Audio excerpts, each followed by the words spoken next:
Me llamo Lucía Fernández. Tengo 34 años. Y durante más de una década no fui una hija ejemplar ni una hermana solidaria. Fui algo mucho más simple, y al mismo tiempo, más cruel. Fui una cuenta bancaria con voz. El plan de emergencia permanente de mi familia. El dinero que nunca decía que no. Ahora mismo estoy sentada sola en mi oficina, en Madrid. Son casi las 3 de la madrugada. La ciudad duerme, pero yo no. La lluvia golpea el cristal con una violencia extraña, casi personal, como si el cielo compartiera mi rabia. Sobre el escritorio hay una taza de café completamente fría. Ni siquiera recuerdo cuándo la preparé. El escritorio es de madera maciza, caro, elegante, y cuesta más de lo que mi padre, Antonio, ganó en varios años de trabajo. Sin embargo, al mirarlo, no siento orgullo. Solo siento un vacío profundo, un hueco en el pecho que me recuerda que todo lo que he construido no sirvió para comprar lo único que siempre quise de ellos: respeto. Dirijo una empresa de logística internacional. Camiones que cruzan fronteras día y noche, contratos firmados con cifras que antes me parecían imposibles, empleados que confían en mí. Desde fuera, mi vida es el ejemplo perfecto de éxito. Pero durante años me repetí una mentira cómoda, que éramos una familia unida, una familia española tradicional, de domingos largos, risas fuertes y la frase sagrada repetida como un rezo: la familia es lo primero. El problema es que la memoria es selectiva y la nostalgia sabe mentir muy bien. Porque si soy honesta conmigo misma, las señales estuvieron ahí desde el principio, desde que era una niña. Mi hermano mayor, Álvaro, era el sol. Yo era la sombra. Él tenía carisma, esa sonrisa fácil que lo salvaba de todo. Yo era la responsable, la callada, la que no daba problemas. Álvaro hacía reír a las tías, encantaba a los vecinos y siempre encontraba la forma de meterse en lío sin pagar el precio. Yo sacaba buenas notas, obedecía, cumplía. Y curiosamente, eso nunca fue suficiente para nadie. Recuerdo con una claridad dolorosa el día que cumplí 10 años. Mi madre, Carmen, me había prometido una pequeña fiesta temática. Yo contaba los días, imaginaba la tarta, pensaba en mis amigas. Pero esa mañana Álvaro se despertó con unas décimas de fiebre. Nada grave, una gripe común. Para mis padres fue una tragedia. Lucía, cariño, tienes que entenderlo, dijo mi padre sin mirarme a los ojos. No podemos hacer ruido. Tu hermano necesita descansar. La fiesta se canceló. Sin discusión. Sin disculpas. Es solo un cumpleaños, gritó mi madre desde la cocina mientras le preparaba caldo a Álvaro. Habrá otros. La familia es lo primero. Ese día aprendí mi lugar. Álvaro era el centro. Yo debía adaptarme. Con los años, ese rol cambió. De no molestar, pasé a sostener. No fui a la universidad, no porque no pudiera, sino porque no había dinero para 2 carreras. Y, por supuesto, Álvaro sí tenía que estudiar. Empezó varias cosas, no terminó ninguna. Siempre había una excusa y siempre había aplausos. Yo empecé a trabajar a los 18 años en un almacén. Cargando cajas, con las manos llenas de callos y la espalda destrozada al final del día. Pero observaba. Aprendía. Pensaba. A los 23 compré mi primer camión de segunda mano. Viejo, ruidoso, incómodo, pero mío. Dormí muchas noches dentro de esa cabina. Comí peor de lo que quiero recordar y me perdí celebraciones familiares mientras Álvaro viajaba, salía de fiesta y buscaba su camino. 5 años después, algo cambió. Los contratos empezaron a llegar. Mi reputación creció. De un camión pasé a varios. Luego a una flota. El dinero dejó de ser un problema. Y justo entonces, sonó el teléfono. Era mi madre. Lucía, hija, tu padre tiene un problema con el coche. La reparación es cara y estamos muy justos. 500 euros. Para mí ya no era nada. Transferí el dinero sin pensar. Me dieron las gracias. Mi padre incluso dijo: bien hecho, hija. Esas palabras fueron una droga. Después vino el dentista de mamá, una deuda atrasada, el alquiler de Álvaro, un curso, una tarjeta de crédito. Las peticiones dejaron de ser favores y se convirtieron en expectativas. Si preguntaba para qué era el dinero, se ofendían. No confías en nosotros. Ahora nos vas a controlar. Y yo pagaba. Siempre pagaba. Me convencí de que eso era amor, pero en realidad estaba financiando su inmovilidad, comprando una versión falsa de cariño. El primer golpe serio llegó el día que Álvaro apareció en mi oficina. Nunca venía a mi territorio. Ese día sí. Miró todo con admiración fingida, sonrió y me habló de su gran idea.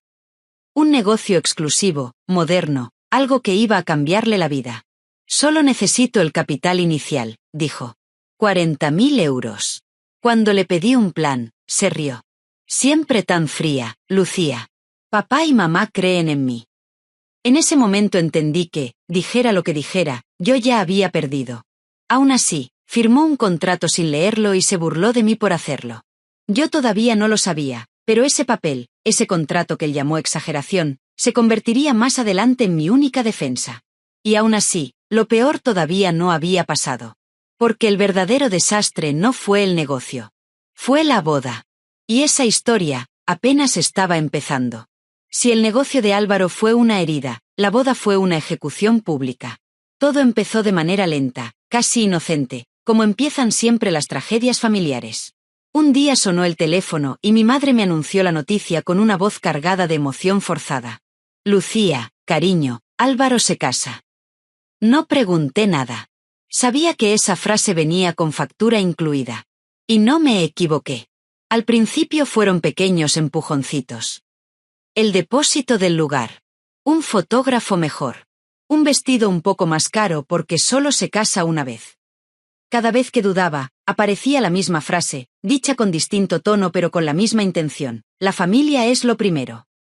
Poco a poco, sin darme cuenta, había transferido más dinero del que quería admitir.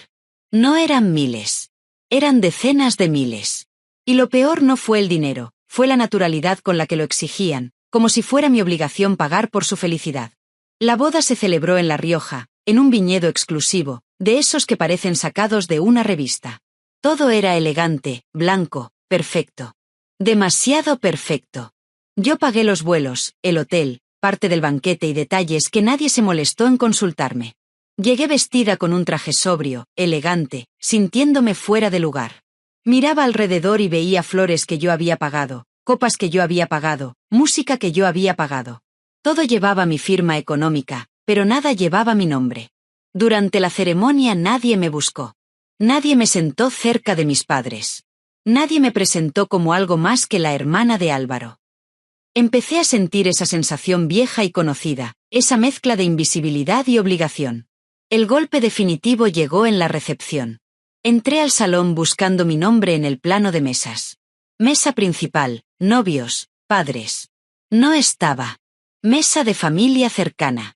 Tampoco. Seguí buscando hasta que lo vi. Mesa 19. Al fondo. Al lado de la puerta del baño y del acceso a la cocina. Me sentaron con desconocidos, gente que no sabía quién era yo ni por qué estaba allí. Mientras tanto, mis padres reían en la mesa principal, brindando con copas que yo había pagado. Mi hermano sonreía como un rey satisfecho. Y yo, la que había financiado ese espectáculo, estaba relegada a un rincón, como si fuera una invitada incómoda. Durante la cena nadie de mi familia se acercó a saludarme. Nadie dijo gracias. Nadie preguntó cómo estaba. Yo era un fantasma con cartera. La rabia empezó a crecer dentro de mí, no como un fuego descontrolado, sino como algo frío, lúcido, peligroso. Y entonces llegó el momento de los brindis. Primero hablaron amigos, luego la familia de ella. Finalmente, mi padre, Antonio, tomó el micrófono. Ya llevaba varias copas encima. Lo noté en su forma de hablar, en esa seguridad falsa que solo da el alcohol. Hoy es el día más feliz de mi vida, dijo. Ver a mi hijo Álvaro, mi orgullo, casarse, es un sueño. Hubo aplausos. Yo no aplaudí. Apreté la copa con fuerza. Álvaro siempre ha sido especial, continuó. Tiene carisma, tiene encanto. Se rió. Entonces buscó con la mirada y me encontró, al fondo, cerca del baño. Sonrió de una forma que me heló la sangre.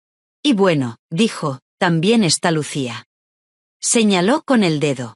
Siempre tan seria. La gente giró la cabeza para verme. Lucía no se casó, no tiene hijos, ni siquiera terminó la universidad. Rió. Prefirió manejar camiones. La sala se tensó. Yo dejé de respirar. Pero no se preocupen por ella, añadió acercándose más al micrófono. Al menos sus cheques no rebotan. Para eso sí sirve. La sala estalló en carcajadas. No fueron risas nerviosas. Fueron risas reales, crueles. Miré a mi hermano. Se estaba riendo. Miré a su esposa. Sonreía. Miré a mi madre. No dijo nada. En ese instante algo se rompió dentro de mí. O quizás algo se liberó. Me levanté. Caminé hacia el escenario con una calma que no sabía que tenía. Mi padre me ofreció el micrófono creyendo que iba a seguir el juego. Lo tomé. Sentí su peso en la mano. Miré a la sala.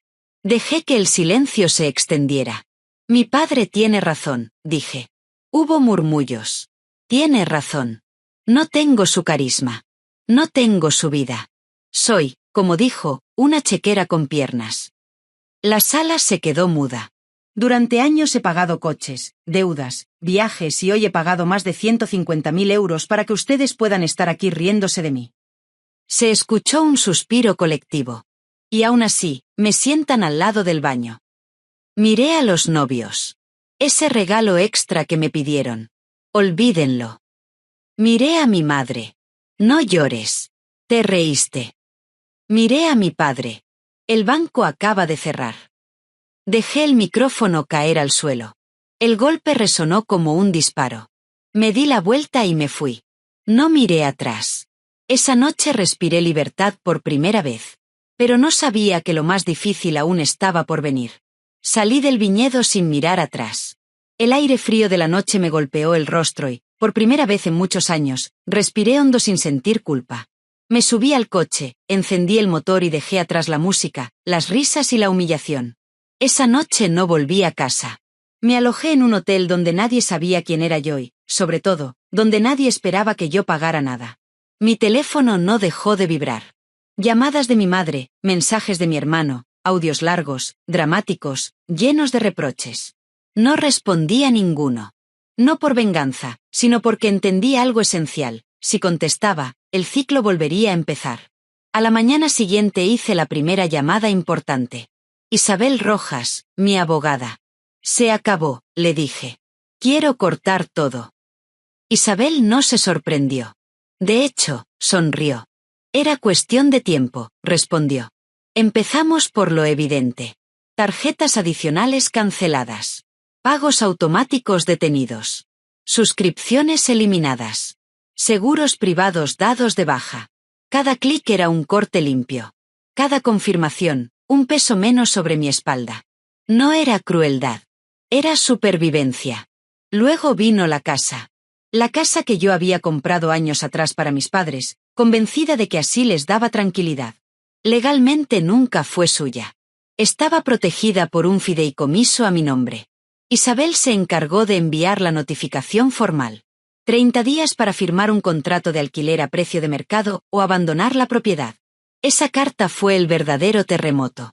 El pánico no tardó en llegar. Mi madre llamó llorando, acusándome de ser una hija desagradecida. Mi padre gritó, insultó, amenazó. Álvaro intentó negociar. Es solo una pelea, decía. Luego se te pasará. Pero ya no había marcha atrás. El golpe final para mi hermano llegó cuando Isabel ejecutó el contrato del negocio. Ese papel que él firmó riéndose. La deuda era clara. Las consecuencias también. En menos de una semana, su gimnasio fue embargado. Las máquinas, los espejos, incluso el letrero de la entrada. Todo desapareció. Su esposa, Patricia, se fue poco después. Descubrió que el lujo no era infinito cuando no había una cuenta ajena que lo sostuviera. Una noche, cerca de la medianoche, alguien llamó a mi puerta. Era Álvaro. Mojado por la lluvia, derrotado, con la voz rota. Me habló de errores, de miedos, de promesas. Durante unos segundos dudé. Era mi hermano. Pero entonces, mientras hablaba, recibí una alerta del banco. Un intento de cargo en una plataforma de apuestas. Con una tarjeta que él creía aún activa. En ese instante lo entendí todo. No había venido a pedir perdón. Había venido a probar suerte una vez más. Lo miré, abrí la puerta y le pedí que se fuera. No grité. No insulté. Simplemente cerré. Esa fue la amputación definitiva. El desalojo se ejecutó semanas después. No estuve allí. Pagué una mudanza profesional y 6 meses de alquiler en un piso modesto. No los dejé en la calle. Pero tampoco volví a sostenerlos. Desde entonces, el silencio se instaló. Al principio enviaron cartas llenas de rabia. Luego, súplicas. Nunca respondí. Aprendí que el silencio también es una respuesta. 3 meses después, mi vida es distinta. Mi empresa sigue creciendo, pero ahora el dinero se queda conmigo. Voy a terapia. Aprendo a decir no sin justificarme. Aprendo que mi valor no depende de cuánto doy, sino de cuánto me respeto. A veces me siento sola. Extraño la idea de familia. Pero la paz pesa menos que la humillación. Hoy estoy en un aeropuerto. Tengo un billete de ida. Viajo por placer. Por mí. Antes de pasar el control, miro una foto que me enviaron. Mis padres sentados en un parque, comiendo helado. Se ven mayores. Cansados. Pero tranquilos. No siento odio. Siento cierre. Ellos sobreviven. Yo también. Y quizás eso sea lo más justo para todos. Ahora te pregunto a ti, que has escuchado mi historia hasta el final. ¿Fui demasiado dura o simplemente dejé de permitir que me robaran la vida? ¿Tú qué habrías hecho en mi lugar? Déjamelo en los comentarios. Lee a otros. No estás solo. Si esta historia te removió algo por dentro, dale like al vídeo y suscríbete al canal. Aquí contamos historias que muchos viven en silencio. Y antes de irte, dime desde qué ciudad nos escuchas. Me encanta leerte. Gracias por quedarte hasta el final. Hasta la próxima historia.